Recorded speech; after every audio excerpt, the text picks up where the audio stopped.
सम्माननीय सभामुख महोदय, तपाईँ यो बाल्नुभयो, किन बाल्नुभयो होला? कोही अरू वक्ता बोल्दाखेरि बाल्नु भएन, समय बोल्नु भएन, मेरोमा किन बोल्नु के अरे समय भन्नुभयो, किन बाल्नुभयो कम बुझिएन। मान्य सदस्य, परम्परा त्यस्तै रहेछ। परम्परा त्यस्तै हो। ए, भेदभाव गर्ने परम्परा कायमै राख्ने, त्यो पनि ठिकै हो सभामुख महोदय। सभामुख महोदय, यो देशमा सैकड़ों हजारौं पटक संसदको बैठक बसेको छ, तर आजको बैठक सारा नेपाली जनता, सम्पूर्ण सबै नेपाली जनता टकटकी लगाएर यो संसदप्रति हेरिरहेको छ। सारा नेपाली जनता, जनताको प्रतिनिधि, यो जुन संसदमा हामी राजनीतिक दलको रूपमा उपस्थित भएका छौं, जनताको प्रतिनिधि, तो राजनीतिक दलले आज यो ऐतिहासिक दिनमा के भन्दैछ, के गर्दैछ, तो चाहिँ सबै सम्पूर्ण नेपाली जनताको जिज्ञासा र ध्यान चाहिँ आजको संसदको बैठकमा छ सभामुख महोदय। त्यसैले यहाँ सञ्चार माध्यम पनि आजको बैठक ऐतिहासिक बैठक भनिरहेको थियो र वास्तवमा भन्यो भने आजको बैठक वास्तवमा ऐतिहासिक बैठक नै हो सभामुख महोदय। त्यसैले ऐतिहासिक बैठकको दिनमा के बत्ती बाल्ने, के समय निर्धारण गर्ने, बोल्ने मनमा भएको कुरा बोल्न दिनुपर्छ सभामुख महोदय। सभामुख महोदय, आजको सामान्य यो प्रस्ताव होइन सभामुख महोदय, यो देशको भूमिको सवाल हो। देशको भूमि आफ्नो नेपालको नक्सामा राख्ने सवाल हो, त्यो प्रस्ताव आएको छ आज। यो सामान्य प्रस्ताव होइन सभामुख महोदय। सम्पूर्ण नेपाली जनताको ढुकढुकी त्यहाँ रहेको छ सभामुख महोदय, भावना चाहिँ रहेको छ त्यहाँ। त्यो सम्बन्धमा बोल्दाखेरि जनताको प्रतिनिधिले आफ्नो कुरा राख्न सक्नुपर्छ। त्यसैले आज प्रतिबन्ध नलागियो सभामुख महोदय। सभामुख महोदय, यहाँ आजको जुन सवाल हो, जुन प्रस्ताव हो, तो राष्ट्रियतासँग पनि जोडिएको सवाल हो, सम्पूर्ण नेपालीको भावनासँग पनि जोडिएको सवाल हो, देशको के भन्छ सार्वभौमिकता, देशको अखण्डतासँग पनि जोडिएको सवाल हो र त्यही सवालको रूपमा आज यो चाहिँ नेपालको नक्सामा त्यो चाहिँ तो कालापानी, लिपु लेक र लिपुवाधुरा लगायतका त्यो भूभाग नेपालको नक्सामा राख्ने प्रस्ताव यो संसदबाट स्वीकृत गराउन आइएको प्रस्ताव हो सभामुख महोदय। त्यसैले आजको प्रस्ताव बडा महत्त्वपूर्ण प्रस्ताव हो नेपाली जनताको लागि। सभामुख महोदय, नेपाली जनता, आफ्नो सम्पूर्ण नेपाली जनता, हिमाल पहाड तराई मधेसका सबै नेपाली जनता आफ्नो देशप्रति, आफ्नो भूमिप्रति सजग छ, समर्पित छ, संवेदनशील छ। यो कुरा आज यो बैठकले देखाउन सक्नुपर्छ। आज यो कुरा हामीले आफ्नो कामबाट देखाउन सक्नुपर्छ। त्यो देखाउनुपर्छ, हामी देखाउला। सभामुख महोदय, यो गर्दाखेरि यहाँ अब के भनौं, विभिन्न आग्रह पूर्वाग्रहले पनि कुराहरू त सुनिन्छ। राष्ट्रियताको सवाल पनि एक लौटी रे, कसैको एक लौटी राष्ट्रियता रे। राष्ट्रियताको सवाल आउँदाखेरि ए त्यो मधेसीले राष्ट्रियताको कुरा गर्छ र? ए गर्दैन नि। अरे राष्ट्रियता कसैको एक लौटी होइन, याद गर्नुहोस् सभामुख महोदय। म सबैलाई याद गर्न चाहन्छु, राष्ट्रियता भनेको सबैको, सम्पूर्ण नेपाली जनताको नेपाली राष्ट्रियता हो। कुनै एउटा वर्ग, एउटा जाति, एउटा समुदाय, एउटा क्षेत्रको राष्ट्रियता हुनै सक्दैन। यदि त्यस्तो राष्ट्रियता भयो भने त्यो पङ्गु राष्ट्रियता हो। त्यो राष्ट्रियता चाहिँ काम लाग्दैन। त्यो राष्ट्रिय एकतालाई सबल गर्न सक्दैन, बलियो पार्न सक्दैन शाहमुख महोदय। त्यसैले आजबाट राष्ट्रिय एकताको परिभाषा, राष्ट्रियताको परिभाषा र राष्ट्रवाद, राष्ट्रघातको परिभाषा ठिकसँग व्याख्या गरिनुपर्छ र बुझिनुपर्छ शाहमुख महोदय। शाहमुख महोदय, म धेरै आज म केही कुरा राखौँला, समय लिउँला तपाईँको, र यो पनि देश र जनताकै हितमा हुन्छ, राष्ट्रिय एकताकै लागि हुन्छ, राष्ट्रियताका लागि बलियो बनाउने काम हुन्छ, जुन आज म विचार राखिरहेको छु शाहमुख महोदय। शाहमुख महोदय,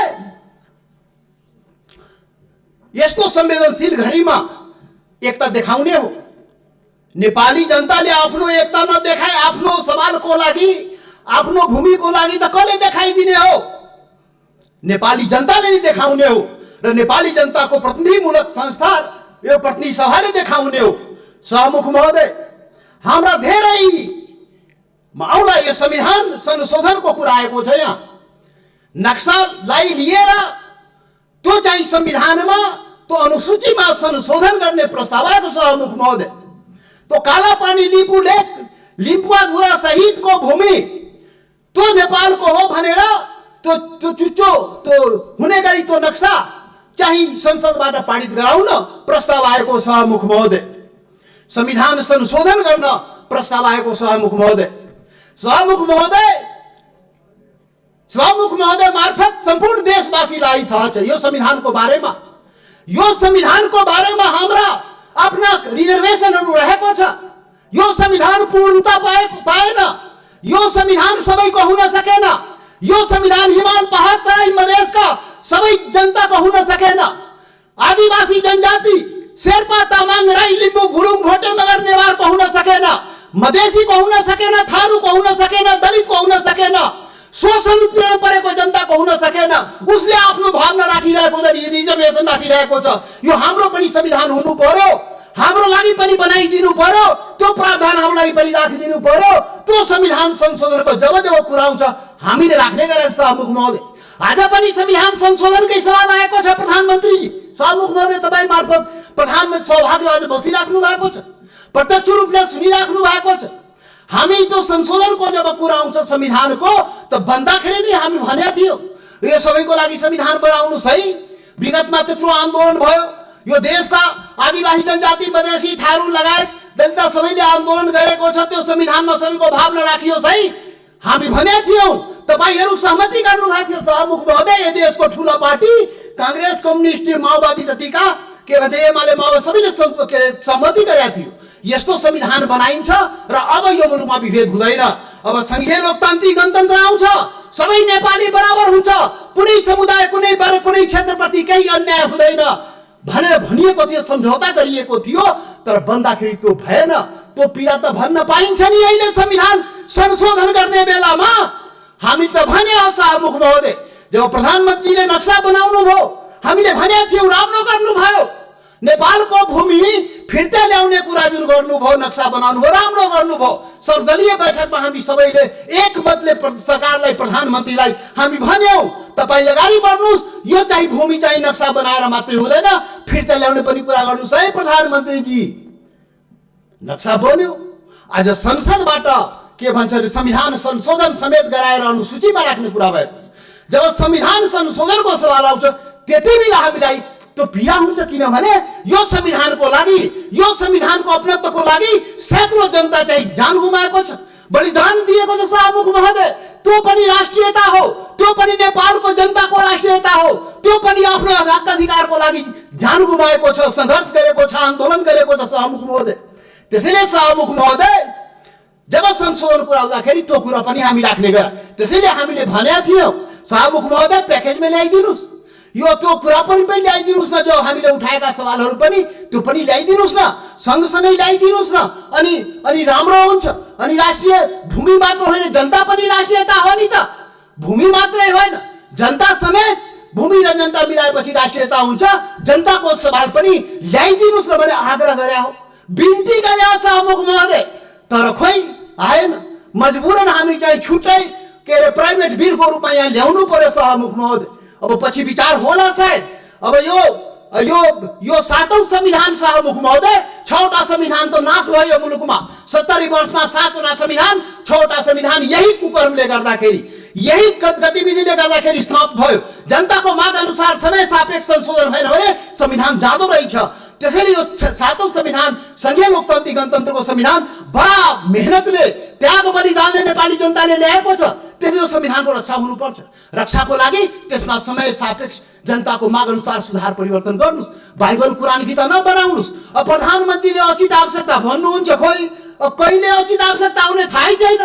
अब खोइ कसरी हुन्छ हो, त्यो भएन सभामुख महोदय। त्यसैले आजको दिनमा त्यो याद गर्न, रिमाइन्ड गर्न खोजेको, सम्झाउन खोजेको यो संविधान संशोधनको सवाल आउँदाखेरि त्यो जनताको, त्यो हिमाल पहाड तराई मधेसका जनताको भावनालाई पनि सम्झिदिनुहोस्। सम्पूर्ण म भने थिएँ पहिलो दिनमा, पार्टी ठुलो भयो, दिललाई ठुलो बनाउनुहोस् प्रधानमन्त्रीजी भने थिए, प्रचण्डजी भन्ने थिए। तपाईँ दुईजना शीर्ष नेतालाई दिल ठुलो बनाउनुहोस्, त्यो दिलमा सम्पूर्ण नेपालीलाई समेट्नुहोस्, हिमाल पहाड तराई मधेसका सबैलाई समेट्नुहोस् र सबको नेता बन्नुहोस्, सबको संविधान बनाइदिनुहोस्, त्यो भने थिएँ। तर आजसम्म त्यो काम भएन। अब होला कि आज जुन यो संवेदनशील समयमा पनि हामी यो कुरा उठाइरहेकोमा अब हुन्छ। त्यसैले सभामुख महोदय, सबै असन्तुष्टिका बावजुद हाम्रो पुरै असन्तुष्टि छ संविधानप्रति, हाम्रो अधिकारप्रति, पहिचानप्रति, यो देशको जनताको अधिकार र पहिचानप्रति, हिमाल पहाड तराई मधेसको जनताको अधिकार र पहिचानप्रति, उसको समानता र विभेद के विरुद्धमा यो विभिन्न कुराहरू, हाम्रा रिजर्भेसन छ, हाम्रा असन्तुष्टिहरू छ। तर पनि आज जब देशको सवाल उठेको छ, राष्ट्रियताको सवाल उठेको छ, हाम्रो भूमिको सवाल उठेको छ, यो अवस्थामा सबै असन्तुष्टिहरूलाई थाती राखी जनता समाजवादी पार्टीले यो प्रस्ताव, जुन यो नक्सा सम्बन्धी प्रस्ताव जुन आएको, त्यो प्रस्तावलाई जनता समाजवादी पार्टीले सहर्ष समर्थन गर्दछ। त्यसलाई हामी सर्वसम्मत रूपले समर्थन गरेका छौँ सभामुख महोदय। याद रहोस्, हाम्रा असन्तुष्टि हिमाल पहाड तराई मधेसका जनता, तो शेर्पा तामाङ राई लिम्बू गुरुङ भोटे मगर नेवार थारू मधेसी दलित, त्यो जनताको भावनालाई बुझिदिनुहोस्। यसरी देश चल्दैन त्यति मात्रै भन्ने आउँछ सभामुख महोदय। यसरी देश नचलाउनुहोस्, यो सबैको देश हो। राष्ट्रियता भनेको सम्पूर्ण नेपालीको जनताको मनमा आफ्नो देशप्रति भावना छ र त्यही भावनाको यहाँ प्रतिबिम्बित यहाँ भएको छ। जति असन्तुष्टि भए पनि जब देशको सवाल आउँछ हामी एकजुट भएर उभिन्छौँ। आज हाम्रो बारेमा त अनुहार हेर्ने बित्तिकै मधेसी, यो त राष्ट्रघाती नै होला, यो त मधेसी, यो त विदेशी नै होला, यो त भारतीय नै हो भनेर कुण्ठाबाट भरिएका नस्लीय चिन्तन बोकेकाहरू आजदेखि त्यो हटाइदिऊ। नेपाली सीमाको रक्षा प्रत्येक मधेसी सेना भएर सीमाको रक्षा गरेको छ सभामुख महोदय। नेपालको सेना त्यहाँ बस्नु पर्दैन। मधेसी जनता त्यो सीमाको रक्षा गरेको छ, इमान्दारीसँग गरेको छ। तपाईँ विभेद गरे पनि, तपाईँ अन्याय गरे पनि, सरकारले विभिन्न प्रकारले उसलाई पीडा पुर्याए पनि आफ्नो सीमाको रक्षाको लागि लडेको छ, मरेको छ। त्यसैले सभामुख महोदय, अब यो जनता समाजवादी पार्टी, अब भर्खर हामी एकता प्रक्रियामा पुरा पनि भएको छ, निर्वाचन आयोगमा गएको छ, एक भइसकेर एक यो वैकल्पिक शक्ति निर्माणको लागि, राष्ट्रिय शक्ति निर्माणको लागि हामी प्रक्रियामा अगाडि बढिसक्यौँ सभामुख महोदय। अब अन्तमा सभामुख महोदय, अब तपाईँ लाइन त नकाट्नु होला, अब अन्तमा आइसके। सभामुख महोदय, एउटा कुरा देशवासी जान्न चाहन्छ, ल यो फेरि राष्ट्रघाती यो देशमा हुने हो कि? यो राष्ट्रघाती को हो यो देशमा? पहिचान गर्नु पर्यो। यो राष्ट्रघाती हो को यो देशमा? देश बेचुवाहरू को हो? अरे देश बेचुवाको खोजी गर्नुपर्ने नेपाली जनताले त्यो पनि खोजिरहेको छ। अरे त्यो त हाम्रो छँदै थियो नि, त्यो जमिन, त्यो काला पानी, लिपु लेक, लिपुवा धोरा सहितको नक्सा त नेपालको नक्सामा त थियो 58 वर्ष पहिले। अरे कुन देश बेचुवाले देश बेच्यो? श्वेत पत्र खोइ जारी गरेको? श्वेत पत्र जारी गर्नु पर्दैन? टुरी खेलमा राष्ट्रघातले झुन्ड्याउनु पर्दैन, ढाकछोप गर्ने। अरे सभामुख महोदय, महाकाली सन्धि हुँदाखेरि, अरे 25 वर्ष पहिले महाकाली सन्धि भएको थियो र यही संसदबाट पारित गराइएको थियो। त्यो महाकाली सन्धि कसरी भयो? अरे त्यसमै थियो नि महाकाली सन्धिमा लिपुले काला पानी लिम्पू अधुराको महाकालीको स्रोत, त्यो नदीको स्रोत मुहान कता, त्यो क्लियर भएको भए त हाम्रो जमिन मिचिन थियो र किन भएन? यही संसदबाट पारित गराइएको थियो। कसले पारित गरायो? कसले सम्झौता गर्यो? कसले पारित गरायो? म त सुनेको छु, त्यति बेला म सांसद थिइन, पार्टी पनि फोरेर पारित गराइयो भो। अरे कस्तो राष्ट्रवादी काम गरे हो? महाकालीलाई संसदबाट पारित गराउँदाखेरि त्यो मुहानको चाहिँ, महाकालीको मुहानको चाहिँ पत्तो नलाउने र त्यसलाई चाहिँ संसदबाट पारित गर्ने।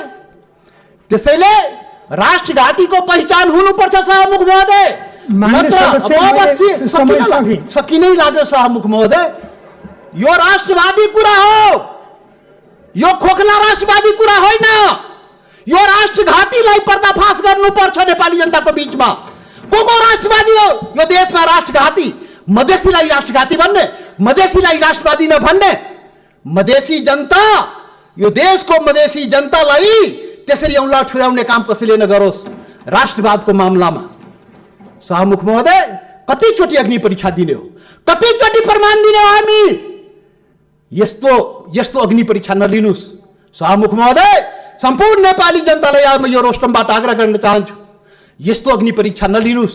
त्यो मधेसी जनता त्यो प्रति अन्याय नगर्नुस्, यो देशको आदिवासी जनजातिप्रति अन्याय नगर्नुस्, त्यो थारूमाथि अन्याय नगर्नुस्, त्यो दलितमाथि अन्याय नगर्नुस्। कुटी कुटी मारिदियो त दलितलाई। मान्य सदस्य, तपाईँ बोल्ने बेला मैले 7 मिनेट समय सकिहाले, 1-2 मिनट सकिहाल्छु।